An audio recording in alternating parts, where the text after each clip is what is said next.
आज की दुनिया में डायबिटीज, हाई ब्लड प्रेशर, दिल की बीमारियां, मतलब ये शब्द इतने आम हो गए हैं कि अब हमें चौंकाते भी नहीं।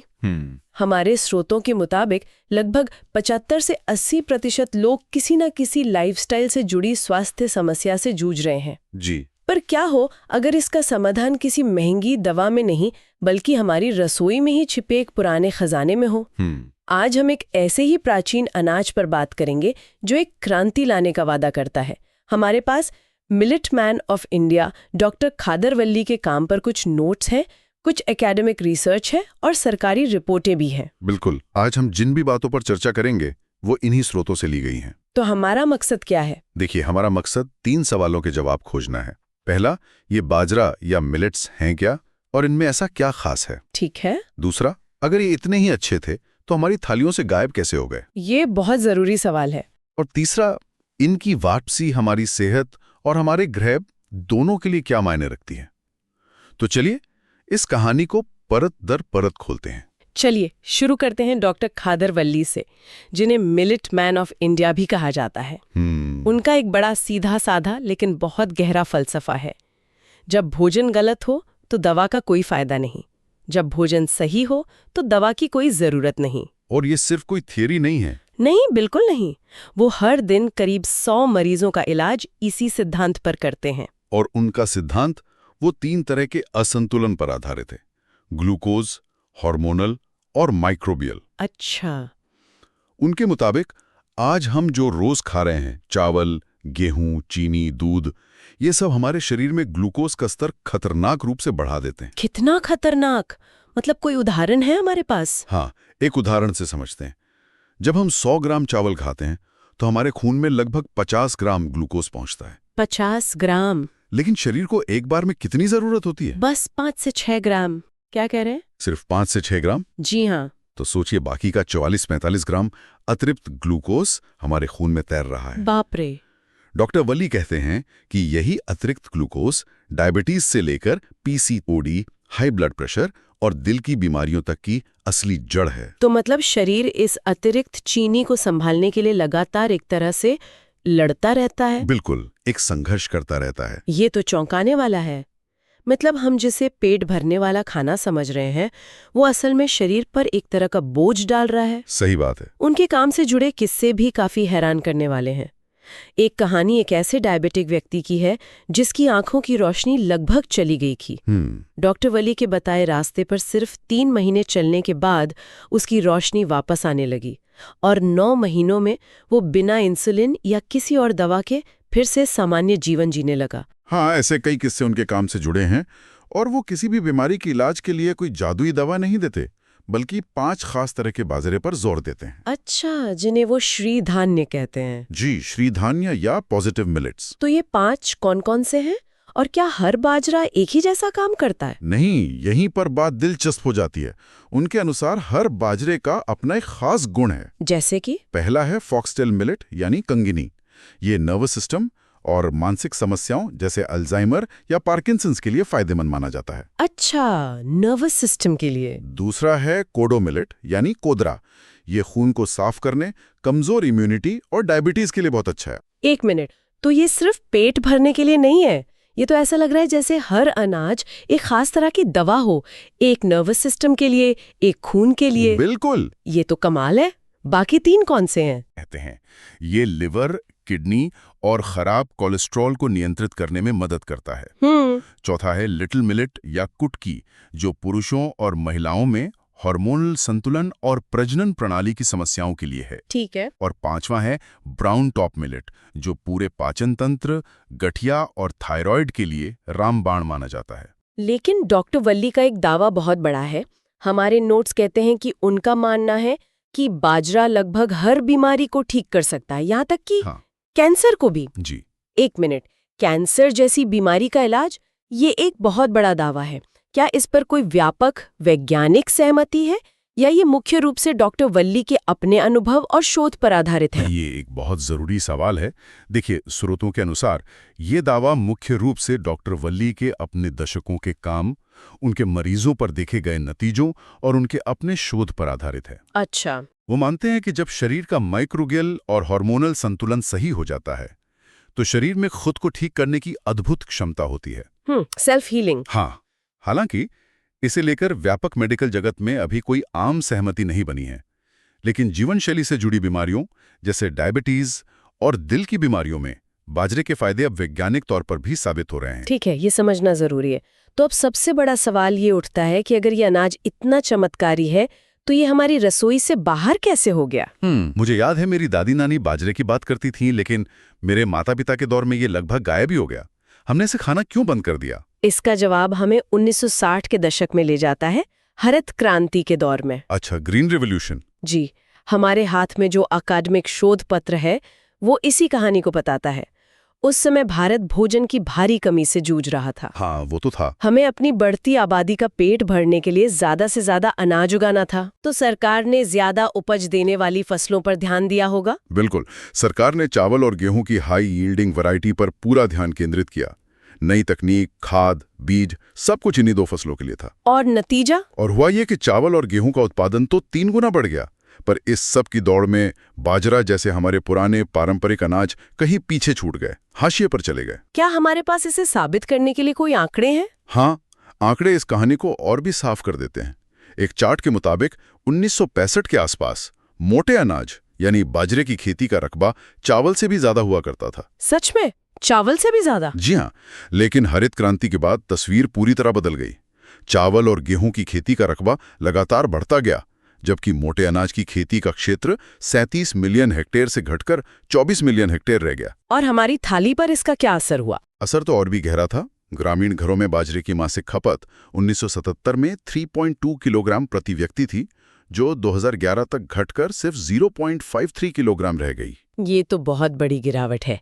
मतलब हमारी थाली से एक पूरी की पूरी फूड कैटेगरी ही गायब हो गई। बिल्कुल। लेकिन मुझे ये बात समझ नहीं आ रही, अगर किसानों को पता था कि बाजरा उगाना आसान है तो उन्होंने इसे छोड़ क्यों दिया? सिर्फ ज्यादा पैदावार ही वजह थी या कुछ और भी था? यहाँ पर सरकारी नीतियों का बहुत बड़ा हाथ था, खासतौर पर 2 चीजों का। न्यूनतम समर्थन मूल्य यानी MSP और सार्वजनिक वितरण प्रणाली यानी PDS, जो सरकारी राशन की दुकानें होती हैं। अच्छा, तो इन नीतियों ने कैसे असर डाला? सरकार ने MSP तो कई फसलों के लिए घोषित किया, लेकिन असल में भारी मात्रा में खरीदा सिर्फ चावल और गेहूं को। एक मिनट, खरीदा नहीं, इसका क्या मतलब हुआ? क्या सरकार बाजरे के लिए MSP तो तय करती थी पर उसे किसानों से खरीदती नहीं थी? बिल्कुल सही पकड़ा आपने। अरे 40% गेहूं की खरीद की, लेकिन मोटे अनाज की कितनी? 5% से भी कम। 5% से भी कम? जी। अब आप ही सोचिए, एक किसान के तौर पर आप कौन सी फसल उगाना चाहेंगे? वो जिसकी अच्छी कीमत और सरकारी खरीद की गारंटी हो, या वो जिसे बाजार में खुद बेचना पड़े? जाहिर है पहली वाली। तो बस किसानों के लिए बाजरा उगाना आर्थिक रूप से घाटे का सौदा बन गया। तो मतलब किसानों ने वही उगाया जो सरकार ने खरीदा और हमने वही खाया जो बाजार में आसानी से मिला। ये तो एक पूरी साइकिल बन गई जिसने बाजरे को हमारे सिस्टम से ही बाहर कर दिया। बिल्कुल। लेकिन अगर हम इस साइकिल को तोड़ना चाहें तो क्या विज्ञान भी इस बात का समर्थन करता है कि बाजरा वाकई में चावल और गेहूं से बेहतर है? विज्ञान तो पूरी मजबूती से इसके साथ खड़ा है। पोषण के मामले में तो कोई मुकाबला ही नहीं है। अच्छा। स्रोतों में दिए गए तुलनात्मक चार्ट को देखें तो आंखें खुल जाती हैं। फाइबर की बात करते हैं। कोडो मिलेट में चावल की तुलना में 785% अधिक फाइबर होता है। 785%? जी हाँ। ये तो थोड़ा बहुत बेहतर नहीं है, ये तो एक अलग ही दुनिया की बात हो गई। इसका मतलब तो ये हुआ कि हम जिसे पेट भरने वाला खाना समझ रहे हैं, यानी चावल, वो असल में पोषण के मामले में कितना खोखला है। बिल्कुल। और सिर्फ फाइबर ही नहीं, कैल्शियम का अंतर देखिए। रागी यानी फिंगर मिलेट में 364 मिलीग्राम कैल्शियम प्रति 100 ग्राम होता है। ठीक है। गेहूं में कितना होता होगा, अंदाजा लगाइए। शायद 100 या 150। सिर्फ 34 मिलीग्राम। क्या? सिर्फ 34? मतलब रागी में गेहूं से लगभग 10 गुना ज्यादा कैल्शियम है। जी हाँ। इसी तरह आयरन के मामले में बाजरा यानी पर्ल मिलेट आयरन का खजाना है, जबकि चावल में ये न के बराबर होता है। और सबसे जरूरी बात, इसका ग्लाइसेमिक इंडेक्स भी कम होता है, लगभग 52.7, जबकि चावल का इससे 36% ज्यादा है। ग्लाइसेमिक इंडेक्स, ये शब्द हमने बहुत सुना है, खासकर डायबिटीज के संदर्भ में। आसान भाषा में इसका क्या मतलब है? आसान भाषा में कहें तो ये एक ऐसे ईंधन की तरह है जो धीरे धीरे जलता है। अच्छा। जिससे शरीर को लंबे समय तक लगातार ऊर्जा मिलती है और खून में अचानक शुगर नहीं बढ़ती। वहीं चावल और गेहूं तेजी से जलने वाले ईंधन की तरह हैं, जो खाते ही एकदम से शुगर का स्पाइक देते हैं और फिर जल्दी ही भूख लग जाती है। तो डायबिटीज के मरीजों के लिए ये धीरे जलने वाला ईंधन ही सबसे अच्छा है। बिल्कुल, उनके लिए तो ये आदर्श है। ये तो हुई सेहत की बात, लेकिन आजकल हम सिर्फ सेहत की नहीं, ग्रह की सेहत की भी बात करते हैं।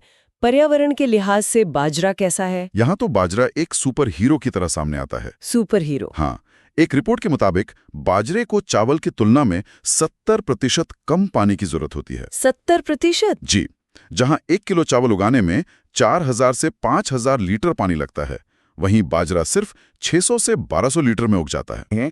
ये आंकड़ा तो गेम चेंजर है। बिल्कुल है।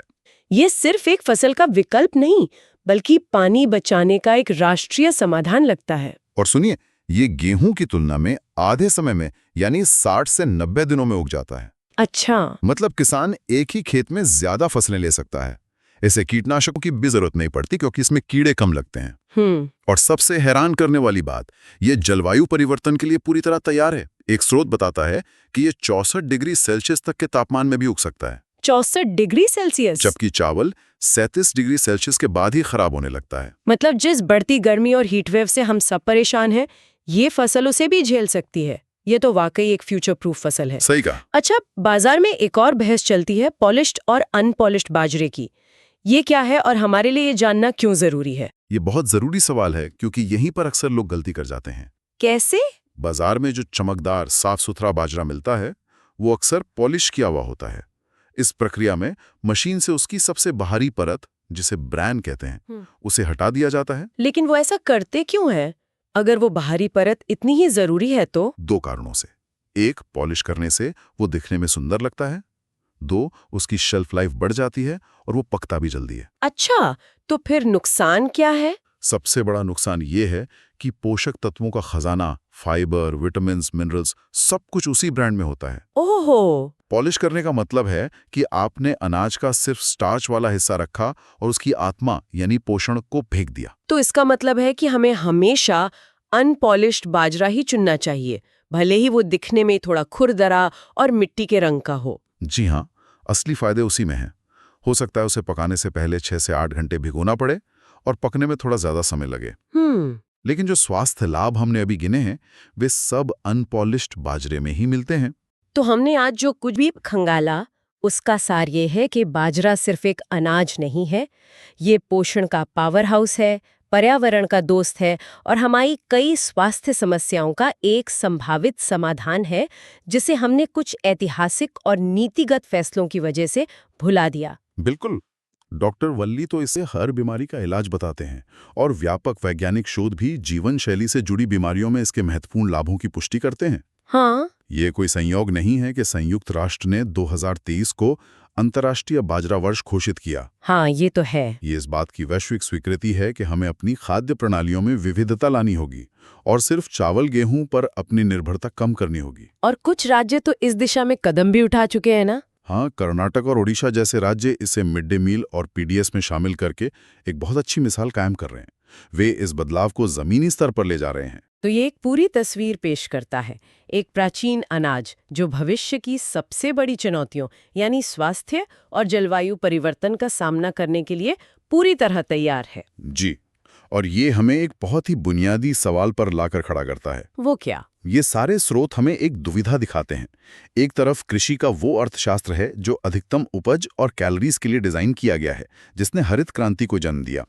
दूसरी तरफ बाजरा जैसी फसलों का पारिस्थितिकी तंत्र है जो विविधता, पोषण और लचीलेपन को प्राथमिकता देता है। तो सवाल क्या है? भविष्य में एक स्वस्थ और टिकाऊ दुनिया बनाने के लिए हमें ये सोचना होगा कि हमारी खाद्य प्रणालियां किस लिए डिजाइन की जाएंगी, अधिकतम लाभ और कैलोरीज के लिए या अधिकतम पोषण और लचीलेपन के लिए।